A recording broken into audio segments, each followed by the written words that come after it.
ಹರೇ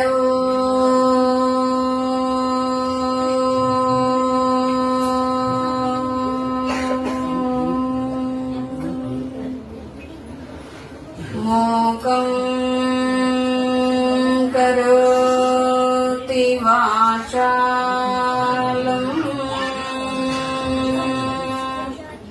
ಪಂಗಂ ಲಂಘಯತೆ ಗಿರಿಂ ಯತ್ಕೃಪಾತಮಹಂ ವಂದೇ ಪರಮಾನಂದಮಾಧವಂ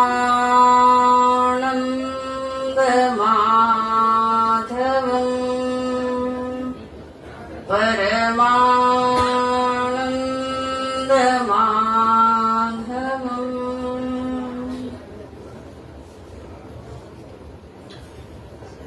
ಶಂಕರಂ ಶಂಕರಾಚಾರ್ಯಂ ಕೇಶವಂ ಬಾದರಾಯಣಂ ಸೂತ್ರಭಾಷ್ಯ ಕೃತವಂದೋ ಭಗವಂತೋ ಪುನಃ ಪುನಃ ವಾಗಾತ್ತೈವ ಸಂಪೃಕ್ತೌ ವಾಗಾತ್ಯಪತಿಪತ್ತೆ ಜಗತಃ ಪಿತರೋ ಒಂದೇ ಪಾರ್ವತಿ ಪರಮೇಶ್ವರ. ಓ ಮಾನವತ್ವಂ ಮಾನವೀರ್ಭೂತಂ ಮಾನಮೇವಾದಿಲಕ್ಷಕಂ ಶಿವರೂಪಂ ಶಿವಾನಂದಂ ಒಂದಂ ಒಂದೇ ಜಗದ್ಗುರು. ಪ್ರಾತಸ್ಮರಣೀಯರು ಜಗದಾದಿ ಜಗದ್ಗುರು ಜಗದ್ವಂದ್ಯ ಅದ್ವೈತ ಸಾರ್ವಭೌಮ ಚಕ್ರವರ್ತಿ ಸದ್ಗುರು ಶಿವಾನಂದರನ್ನ ಹೃದಯ ಮಂದಿರದಲ್ಲಿ ಸ್ಥಾಪಿಸುತ್ತ ಬಳಲಾಮದಲ್ಲಿ ಬಳಲುವ ಜೀವರಿಗೆ ಸದಾ ಲೇಸನ್ಯ ಬಯಸಿ ಎನ್ನಾತ್ಮ ಕಲ್ಯಾಣಕರ್ತರು ಜಗದ್ಗುರು ಶ್ರೀಧಾನಂದ ಪಂಗಳವರ ಹಿಡಿತಾವಗಳಲ್ಲಿ ನತಮಸ್ತಕರಾಗುತ್ತಾ ಈ ನೆಲವನ್ನ ಜಲವನ್ನ ಪಾವನಗೊಳಿಸಿ ಸದಾ ಭಕ್ತರ ಇಷ್ಟಾರ್ಥ ಸಿದ್ಧಿಯನ್ನ ನೆರವೇರಿಸುತ್ತಾ ಕಾಮನೇನು ಕಲ್ಪವೃಕ್ಷ ಆಗಿರ್ತಕ್ಕಂಥ ಸದ್ಗುರು ಮುಕ್ತಂಕೇಶ್ವರ ಹಡಿದಾವರೆಗಳಲ್ಲಿ ಅನಂತ ಕೋಟಿ ನಮನವನ್ನ ಸಮರ್ಪಿಸುತ್ತಾ ಶ್ರಾವಣ ಮಾಸದ ಒಂದು ತಿಂಗಳ ಪರ್ಯಂತ ಈ ಕಾರ್ಯಕ್ಕೆ ಕಾರಣೀಭೂತನಾಗಿರ್ತಕ್ಕಂಥ ಅಖಿಲಾಂಡ ಕೋಟಿ ಬ್ರಹ್ಮಾಂಡ ನಾಯಕ ಸಕಲ ಜೀವರಾಶಿಗಳ ಸಂಚಾಲಕ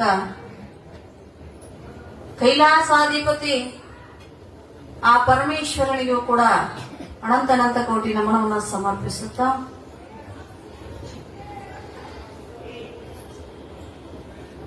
ಯಾವ ಈ ಕಾರ್ಯವನ್ನ ಸರಾಗವಾಗಿ ನಡೆಕೊಂಡು ಹೋಗ್ಲಿ ಅಂತ ಬಹು ಅಭಿಲಾಷೆಯನ್ನು ಇಟ್ಟುಕೊಂಡು ತಿಂಗಳ ಪರ್ಯಂತ ಕಾರ್ಯಕ್ರಮವನ್ನು ಹಮ್ಮಿಕೊಂಡಿರತಕ್ಕಂಥ ಕೋಟ್ಯಾಳ ಗ್ರಾಮದ ಎಲ್ಲ ಹಿರಿಯರಲ್ಲಿಯೂ ಯುವಕರಲ್ಲಿಯೂ ತಾಯಂದಿರಲ್ಲಿಯೂ ಮುದ್ದು ಮಕ್ಕಳಲ್ಲಿಯೂ ಹೊರಗೆ ಪ್ರಸಾದವನ್ನ ನೆರವೇರಿಸತಕ್ಕಂಥವರಲ್ಲಿಯೂ ಭಜನಾ ಬಳಗದವರಲ್ಲಿಯೂ ಶರಣೋ ಶರಣಾರ್ಥಿ. ಪ್ರಸಾದ ಮಾಡಾಕತ್ತಾರಲ್ಲ, ತಯಾರು ಮಾಡಾಕತ್ತಾರಲ್ಲ, ಅವ್ರದ್ದು ಇವ್ರದ್ದು ಮಾತಾಡ್ಬೇಡ್ರ, ಬಾಯಿ ಆಗತ್ತ. ಓಂ ನಮಃ ಶಿವಾಯ ಅನ್ರಿ, ಪ್ರಸಾದ ರುಚಿ ಆಗತ್ತ, ತಿಂದವ್ರ ಮನಸ್ಸು ಪವಿತ್ರ ಆಗತ್ತ, ಶರೀರ ಪವಿತ್ರ ಆಗತ್ತ. ಒಟ್ಟ ಬಾಯಿ ಮಾಡ್ಬಿಡ್ರಿ, ಅದು ಇದು ಮಾತಾಡಿ ಮಾಡ್ಬೇಡ್ರಿ. ಪ್ರಸಾದ ನಿಮ್ಮಲ್ಲಿ ಕೇಳ್ಕೊಳ್ಳೋದಿದ, ಅಷ್ಟು ಮಾತಾಡ್ತೀವಲ್ಲ, ಈ ಮಾತು ಯಾವತ್ತೂ ನಮ್ದು ದಂಡಿ ಮುಟ್ಟಿಲ್ಲ. ಮುಟ್ಟಾಗ ಸಾಧ್ಯ ಐತೆ ನಾವು ಮಾತಾಡಿದ್ದು. ಅದೇನೋ ಹೇಳ್ತಾರಲ್ಲ, ಮಾತಾ ಮುಂದಿನ ನೀವು ಮಾಡ್ಕೊಳ್ದಪ್ಪ, ನಾ ಏನೋ ಅನ್ನಂಗಿಲ್ಲ, ಹಂಗೆ ಆಗ್ಬಾರ್ದು. ಹೌದಲ್ಲ? ಯಾವ ಇವತ್ತು ಹಬ್ಬ, ಯಾರ ಹಬ್ಬ್ರಿ? ಯಾರ ಹಬ್ಬದು?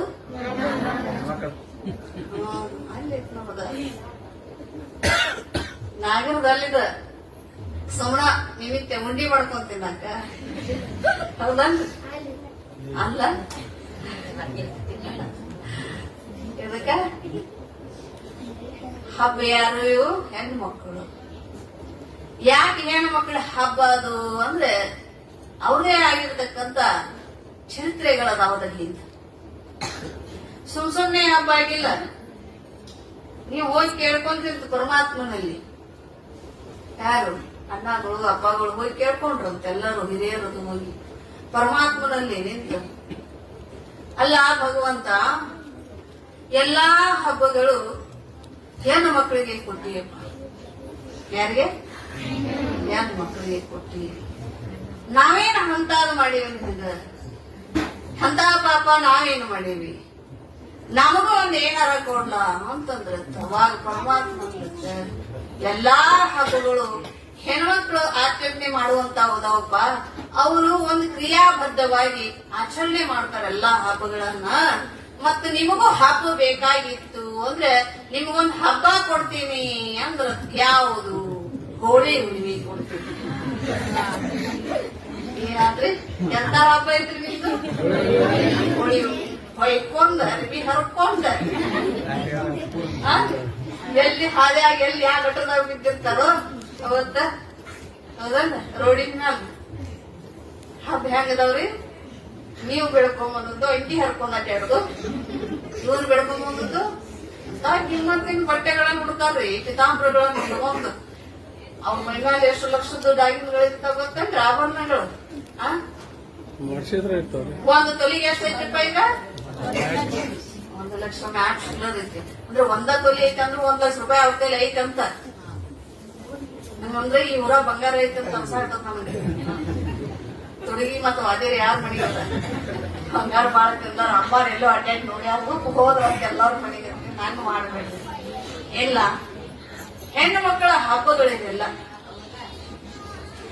ಯಾಕೆ ಹೆಣ್ಣು ಮಕ್ಕಳ ಹಬ್ಬ ಅದು ಅಂದ್ರೆ ಇತಿಹಾಸದೊಳಗ ಹಿಂದೆ ಹೇಳ್ಕೊಂಡು ಬಂದಾರ, ಅದನ್ನ ತಿಳಿಸ್ಕೊಂಡು ಬಂದಾರ. ಹೆಣ್ಣು ಮಕ್ಕಳು 4 ಮಂದಿ ಅಣ್ಣತಮ್ಮರು, ಒಬ್ಬಾಕೆ ಹೆಣ್ಣು ಮಗಳು. ಈ ಶುಕ್ಲ ಪಕ್ಷ ಪಂಚಮಿ ಶುಕ್ಲ ಪಕ್ಷದೊಳಗ ಬರ್ತೈತ, ಕೃಷ್ಣ ಪಕ್ಷದೊಳಗ ಬರಂಗಿಲ್ಲ. ಶುಕ್ಲ ಪಕ್ಷದೊಳಗ ಪಂಚಮಿ ತಿಥಿ, ಪಂಚಮಿ ಅಂದ್ರ ಪಂಚಮಿ ಅಲ್ಲ, ಅದ್ರ ತಿಥಿ, ಆ ತಿಥಿ ಅನುಸಾರವಾಗಿ ಹಬ್ಬ ಬರ್ತೈತಿ. ಆ ಪಂಚಮಿ ತಿಥಿಗೆ ಏನಾಗಿತ್ತು ಅಂದ್ರೆ ಹೊಲದೊಳಗ ಕೆಲಸ ಮಾಡ್ತಿದ್ರು. 4 ಮಂದಿ ಅಣ್ಣಂದ್ರು ಭೂಮಿಯಾಗ ಕೆಲಸ ಮಾಡ್ತಿದ್ರು. ತಂಗಿಗೆ ಮಧ್ಯಾಹ್ನ ಬುತ್ತಿ ತಗೊಂಡ್ ಬಾರುವ ಅಂತ ಹೇಳಿ ಹೋಗಿದ್ರು. ಮಧ್ಯಾಹ್ನ ಬುತ್ತಿಯನ್ನ ತೆಗೆದುಕೊಂಡ್ ಬಾ ಅಂತ ಹೇಳಿದ್ರು. ಆ ಸಮಯದಾಗ ಆಯ್ತು ಅಂತ ತಂಗಿ ಏನ್ ಮಾಡಿದ್ಲು, ಎಲ್ಲ ಅಡಿಗೆಯನ್ನ ಸಂಗ್ರಹ ಮಾಡ್ಕೊಂಡು ಬುತ್ತಿಯನ್ನ ಕಟ್ಕೊಂಡು ತಲೆ ಮ್ಯಾಗ ಇಟ್ಕೊಂಡು ಎಲ್ಲಿ ಹೋಗ್ತಾರ ಬುತ್ತಿ ಕಟ್ಕೊಂಡ? ಈಗ ಎಲ್ಲಿ ಇಟ್ಕೊಂಡು ಹೋಗ್ತಾರ ಬುತ್ತಿ? ಹೌದಲ್ರಿ? ಸೈಕಲ್ ಮೋಟ್ರ್ ಹೌದ್ ನೋಡ್ರಿ, ಕರೆಕ್ಟ್ ನೋಡ್ರಿಪ್ಪ. ಎಲ್ಲಿ ಇಟ್ಕೊಂಡು ಹೋಗ್ತಾರೋ? ಅದು ಸೈಕಲ್ ಮೋಟ್ರ್ ಮ್ಯಾಗ ಅಲ್ಲ, ಬ್ಯಾಗ್ ಸೈಡ್ ಬ್ಯಾಗ್ ಮ್ಯಾಗ. ಹೌದಲ್ರಿ? ಚೀಲ ಬೇಕೀಗ ಬುತ್ತಿ ನಾವು ಒಕ್ಕಲಿಯಾರ ಕರೆಕ್ಟ್ ಕಟ್ಟಬೇಕಾಗಿತ್ತು. ಅಂದ್ರೆ ಎದರೊಳಗ ಅಂದ್ರೆ ಹಿಂದೆ ಯಾವ ತರ ಬುತ್ತಿ ಕಟ್ತಿದ್ರು, ಒಂದು ಬುಟ್ಟಿ ಒಳಗ ಎಲ್ಲಾನು ಸಂಗ್ರಹ ಮಾಡಿ ಇಟ್ಕೊಂಡು, ಹೌದಲ್ಲ? ಏನೇನ್ ಕಟ್ತಿದ್ರಿವ ಬುತ್ತಿ? ಕೈ ರೊಟ್ಟಿ, ಉಳ್ಳಾಣಸ, ಪುಂಡಿ ಪಲ್ಲೆ, ಬೆಳ್ಳುಳ್ಳಿ, ಕೆಂಪು ಚಟ್ನಿ, ಹೌದಲ್ಲ? ಇವೇನ್ ಮಾಡ್ತಾವಲ್ಲ ಅಜ್ಜ ಇಲ್ಲಿ ಕುತ್ಕೊಂಡು ಇವೆಲ್ಲ ಏನ್ ಮಾಡ್ತಾವ? ಎಲ್ಲ ಮುಗಿದ ಕತ್ತಿ ಅದ ಅಜ್ಜ ಈಗ ಏನ್ ಮಾಡ್ತಿದ್ರಿವ? ಮಾಡಿದ್ರೇನ? ಏನು ಬೇಡ, ನನಗೆ ಕೈ ರೊಟ್ಟಿ ಮಾಡ್ಬಿಡ್ರಿ, ನಾಳೆಗೆ ಒಂದಿನ ಅದನ್ನ ಊಟ ಮಾಡಿಸ್ಬಿಡೋಣ. ಯಾಕ್ರಿ? ಇನ್ನ ಏನಾರ ಮಾಡೋದು ಮಾಡ್ತೀವ್ರಿ ಅಮ್ಮಾರ, ಅದನ್ನೇ ಹೇಳಕ್ ಬರ್ಬೇಡ್ರಿ. ಅದನ್ರಿ ಅಸಾಧ್ಯ ಯಾವ್ದು ಇಲ್ಲ, ಎಲ್ಲ ಸಾಧ್ಯ ಐತಿ ಮಾಡಿದ್ರೆ. ಆದ್ರೆ ಏನಾಗೈತಿ ಅಂದ್ರೆ ಎಲ್ಲಾ ಕಂಪ್ಯೂಟರ್ ಯುಗ ಬಂದು ಎಲ್ಲಾ ಏನಾಗೈತಿ, ಪಲ್ಲೆ ಗೊತ್ತಿಲ್ಲ. ಹುಳ ಮುಚ್ಚಕ್ಕಲ್ಲ ಮೊದಲ ಮಾಡಕ್ ಬರಂಗಿಲ್ಲ, ಮೊದಲ ಮಾಡಕ್ ನನ್ ಹೆಂಗ್ ಹಾಕ್ಬೇಕು ಕುಡಿ ಅಂತ ಗೊತ್ತಿಲ್ಲ, ಅನ್ನೋದ್ ಹೆಂಗ್ ಹೊಡಿಬೇಕು ಅನ್ನೋದು ಗೊತ್ತಿಲ್ಲ. ಹೌದಲ್ಲ? ಅಮ್ಮಾರಿಗೆ ಗೊತ್ತೈತಿ ಏನೋ ಅಂತ ಇರ್ಬೇಕು. ನೀವು ವಿಚಾರ ಮಾಡಂದ್ರೆ ನಾಳೆಗೆ ಮಾಡಿಕೊಡ್ತೀನಿ ಅಂತ ಮಾಡಬೇಕು. ಅದು ಶರೀರಕ್ಕೆ ತಂಪ, ಶರೀರಕ್ಕೆ ತಂಪ. ಹೆಣ್ಣು ಮಗಳು ಬುತ್ತಿಯನ್ನ ಕಟ್ಕೊಂಡು ಎಲ್ಲಾ ಅಡಿಗೆಯನ್ನ ಸಂಗ್ರಹ ಮಾಡ್ಕೊಂಡು ಬುತ್ತಿ ಕಟ್ಕೊಂಡು ತಲೆ ಮ್ಯಾಲ ಇಟ್ಕೊಂಡು ತಾಯಿ ಏನ್ ಮಾಡಿದ್ಲು ಅಂದ್ರೆ 4 ಮಂದಿ ಅಣ್ಣಂದ್ರ ಹಸದಾರಲ್ಲ ಅಂತ ಬಿಸಿಲು ಹೊತ್ತ ಈ ಟೈಮ್ದೊಳಗ ಮಳೆಗಾಲ ಅಂತ ಕೆಲಸ ಮಾಡಾಕತ್ತಿದ್ರು ಹೊಲದಾಗ ಹೊರಟಿದ್ಲು. ಹಸ್ತಿರ್ಬೇಕು ಅನ್ನೊಂದ್ರಂತೇನ್ ಬಾಳ ಹೌಸ್ಕುಲ್ಲೆ ಹೊಲಕ್ ಒಂದು ಅಣ್ಣಗಳು ಏನ್ ಮಾಡಾಕತ್ತಿದ್ರು ಅಂದ್ರ ಬದುವಿನೊಳಗ ಹುತ್ತಾಗಿತ್ತು. ಬದುವಿನೊಳಗ ಹುತ್ತು ಹಬ್ಬಿತ್ತು. ಆ ಹುತ್ತನ್ನ ಏನ್ ಮಾಡ್ಬೇಕು, ಹೊಲ ತುಂಬಾ ಅಗತ್ಯ ಇರತ್ತ, ಆ ಹುತ್ತನ್ನ ತೆಗಿಬೇಕಂತ ಅಣ್ಣಂದ್ರ ಹಡ್ಡ ತಗ್ತಿ 4 ಜನ ಅಣ್ಣಂದ್ರು ಆ ಹುತ್ತದ ತೆಗಿಯಾಕತ್ತಿದ್ರು. ಆ ಹುತ್ತ ಹಡ್ಡಿ ತೆಗಿ ಮುಂದ ಏನಾಗಿತ್ತು ಅಂದ್ರ ಆ ಈ ಕಡೆಯಿಂದ ಬರುಕ ಅವ್ರ ಹುತ್ತ ಹಡ್ಡಕ್ಕ ಹುತ್ತಿನೊಳಗಿಂದ ದೊಡ್ಡ ಗಡ ಸರ್ಪ ಹೊರಗೆ ಬರುತ್ತ. ಈ ಕಡೆಯಿಂದ ಹೋಗ್ತಾ ಇದ್ದು ಆ ಸರ್ಪ ಹೊರಗೆ ಬರ್ತಾ ಇತ್ತು, ಇವ್ರು ಹಾಡುತ್ತಾ ಇದ್ರು, ಆ ಹುತ್ತನ್ನ ಅಗಿತಾ ಇದ್ರು. ಆ ಸಮಯದೊಳಗ ಆ ಸರ್ಪ ಅವರು ನೋಡಿದ್ದಿಲ್ಲ, ಆಕಿ ನೋಡಿದ್ಲು, ಬರ್ತಾ ಇದ್ದಲ್ಲ, ಅವ್ರ ಸಮೀಪ ಬಂದಿದ್ದು.